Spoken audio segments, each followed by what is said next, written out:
Assalomu alaykum hurmatli obuna. Assalomu alaykum hurmatli obunachilarimiz. Buni Kamiladan provasini olib keldi. Bilasizlar, o'tdi egzaminlardan hammasidan provasini oldi.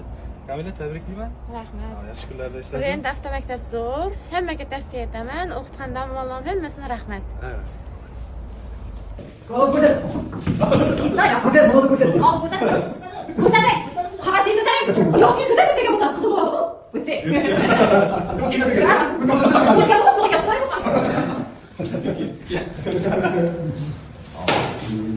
Tabriklayman.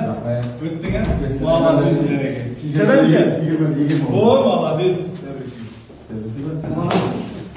Tabriklayman. Rahmat. Rahmat. Tabrikimiz. Rahmat, Fırat. Birinci maktabga domlalarni bilan rahmat. Shaydagan aslan. Kaydasi bilan o'tdim. Onatkisi bilan ham o'tdim. Bolalarsa qo'rqma. Birinci maktabda deb o'ynab beradi. Javob 18 yoshdan 70 yoshgacha bayonlab beradi. Qira olaman degan odam ishtayapti bu odamlar. To'g'ri olmasligi? Ma'lum.